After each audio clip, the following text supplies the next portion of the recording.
Bien, tenemos los Bien, profe. temas. Gracias, gracias. Los temas que hemos visto este parcial son los siguientes. A ver, una vez que trabajamos con el concepto de grafos y vimos todos los elementos que tenían que ver con grafos, subgrafos, operaciones con grafos, etcétera, etcétera, etcétera, empezamos con el concepto de camino, ¿sale? Hablamos de lo que era un camino, que es aquel donde este, pues simplemente íbamos de un vértice A un vértice B, pasando por aristas, señalando vértice de origen, vértice final, y después era arista, vértice, arista, vértice, arista, vértice, pudiéndose repetir aristas, pudiéndose repetir vértices. Después hablamos de recorrido, que es aquel pues donde no se pueden repetir aristas, sin embargo sí se pueden repetir vértices. Y después hablamos de camino simple, ¿de acuerdo? Em, de aquí, dentro de los caminos, hablamos de caminos en particular o caminos muy interesantes, ¿de acuerdo? Lo que era bueno, además de los caminos, también hablamos de los circuitos y aquí como una consecuencia de ellos de los ciclos, ¿sale? Que en el caso de los circuitos, pues, es simplemente son caminos que tienen como vértice inicial y como vértice final al mismo. Y los ciclos son como caminos simples, ¿sale? Pero que llegan al vértice de origen, por lo cual es en realidad un recorrido cuasi camino, ¿de acuerdo? Ya. Dentro de estos, de este conjunto de caminos, ya sea recorridos, circuitos, caminos simples o ciclos, hablamos de unos que nos interesaron por sus características, que eran los caminos y circuitos eulerianos, cuya característica principal es que recorren todas las aristas exactamente una vez y dimos resultados para identificar si en un grafo podíamos encontrar un circuito, un camino Hamilton, un camino o un circuito euleriano, ¿de acuerdo? Y por otra parte, más sencillos con respecto a los eulerianos fueron los hamiltonianos, ¿sale? Estos recorren todos los vértices exactamente una vez. Entonces, hablamos de un circuito euleriano cuando iniciamos en un vértice y llegamos al mismo, recorriendo todas las aristas, ¿de acuerdo? Y hablamos de un camino euleriano cuando salimos de un vértice, recorremos todas las aristas y terminamos en un vértice diferente. Para reconocer cuando teníamos un camino o un circuito euleriano, tenemos teoremas que nos permiten trabajar con ello. En el caso de los hamiltonianos no nos interesa recorrer todas las aristas, pero sí recorrer todos los vértices, ¿de acuerdo? Si regresamos al vértice inicial, entonces hablamos de un circuito hamiltoniano y si iniciamos en un vértice y terminamos en otro diferente, hablamos de un recorrido hamiltoniano, que en este caso más bien es un camino simple, porque como no se pueden repetir vértices, lo que obtenemos en el caso del hamiltoniano es un camino simple. En el caso de los eulerianos, no necesariamente, no siempre va a ser un camino simple, porque el hecho de pasar por todas las aristas en ocasiones va a implicar que repitamos los vértices. ¿Hasta aquí dudas, preguntas?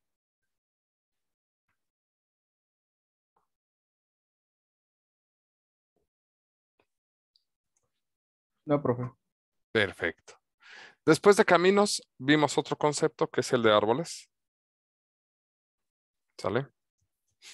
Un árbol tiene varias propiedades, entre ellos las dos principales, que es un grafo conectado y acíclico. Es decir, que no tiene ciclos. Dentro de estas son sus características y sus propiedades, es que es mínimamente conectado. Eso significa que si tú le quitas una arista, deja de estar conectado, ¿sale? Si agregamos una arista, se forma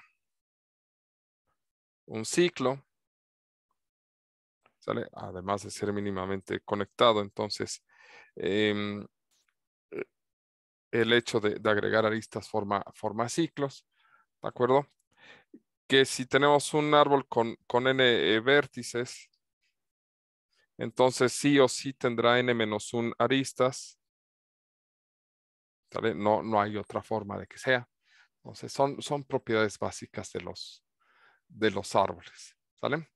Y de estos árboles hablamos de unos árboles interesantes que son los árboles enraizados,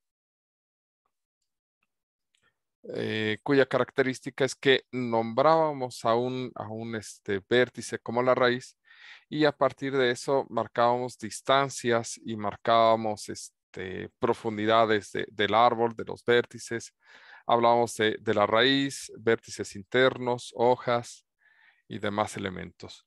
Y dentro de los árboles enraizados vimos unos que eran los árboles binarios.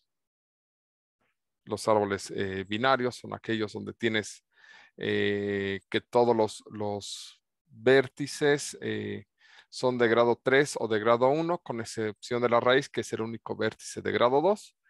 Y la idea es que todos tienen un padre y tienen dos hijos. O no tienen hijos o tienen dos hijos. Es la única característica que se les pide a los árboles binarios.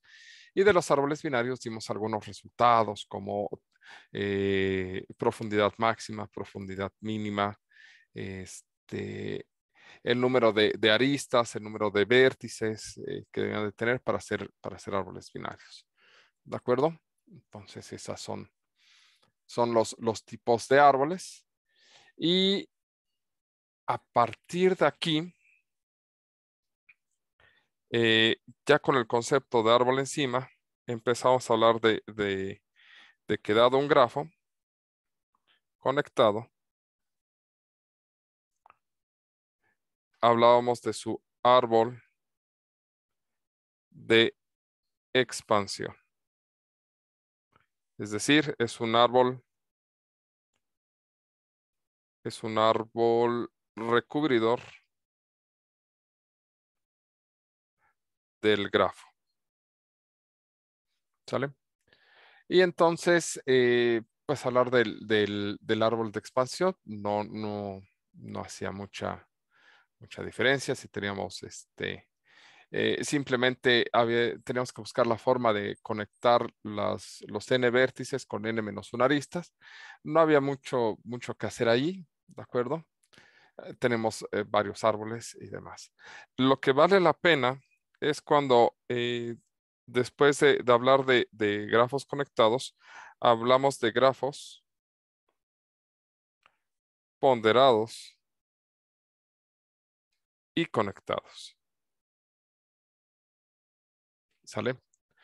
Cuando nosotros hablamos de grafos ponderados, nos referimos a que las aristas tienen un peso o un costo, ya sea de recorrerlas o de conectarlas, o de conectar vértices. Entonces, esa ponderación, ese peso, hacía que esto que hemos trabajado acerca de caminos y de árboles, pues tenga un poquito más de sentido o de búsqueda, ¿de acuerdo? Porque ya con la ponderación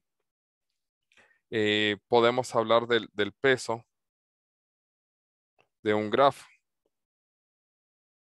Y si hablamos del peso de un grafo, que simplemente se denota como W de H, donde es la suma desde i igual a 1 hasta n de los ci, donde los ci corresponden a los costos de las aristas que forman al grafo,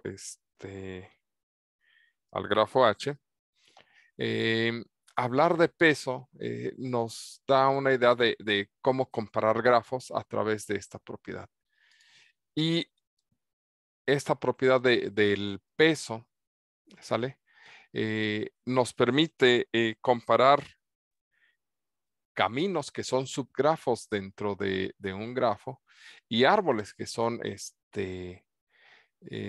subgrafos, sobre todo los árboles de expansión, que son subgrafos dentro de los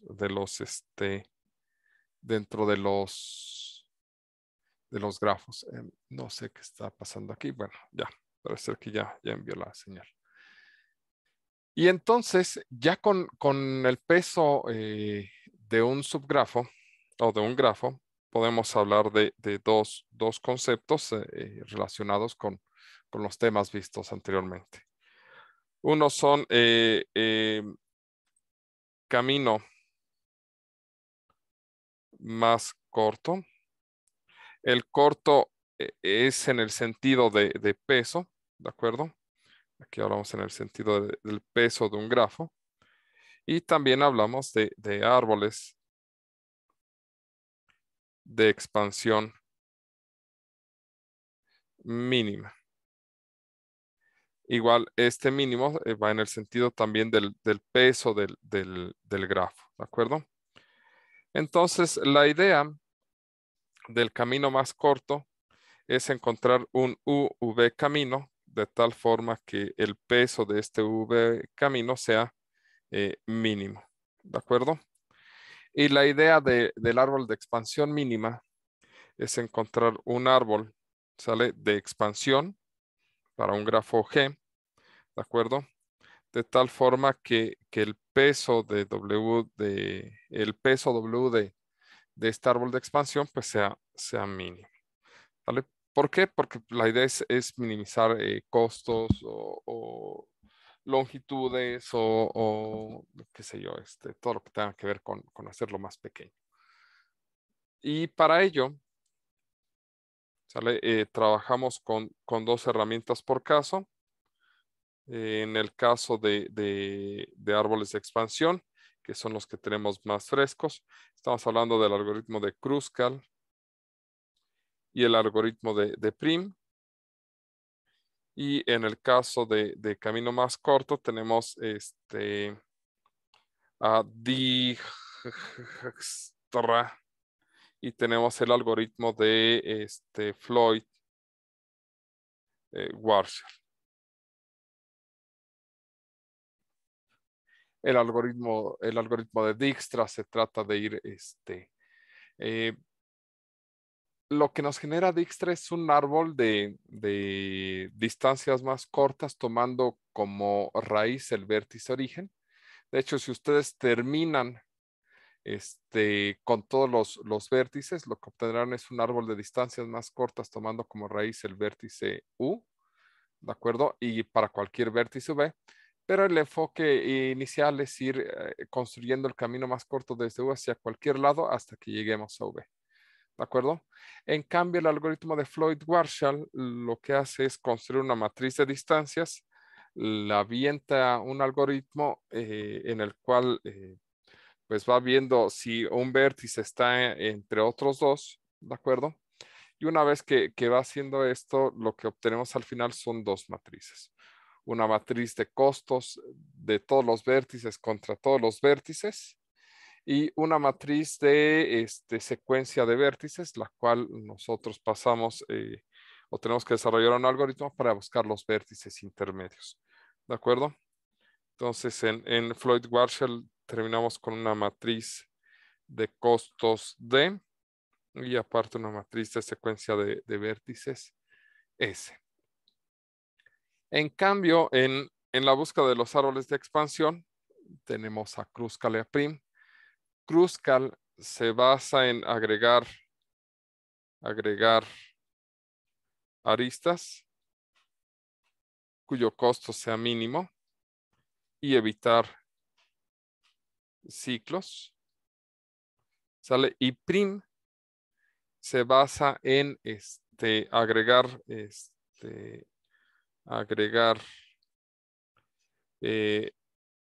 vértice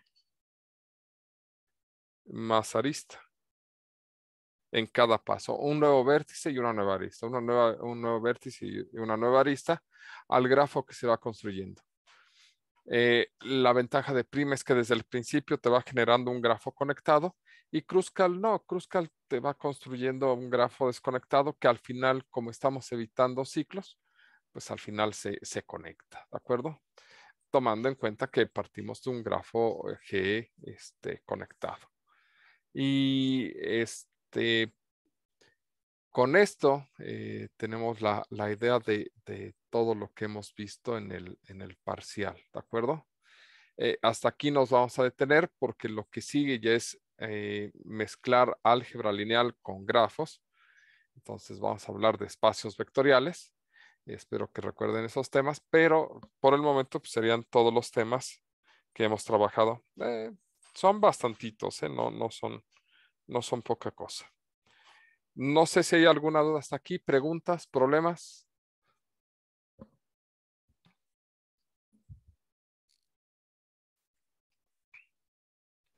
No, profesor. Ok, perfecto. Bueno, pues vamos a detenernos hasta aquí.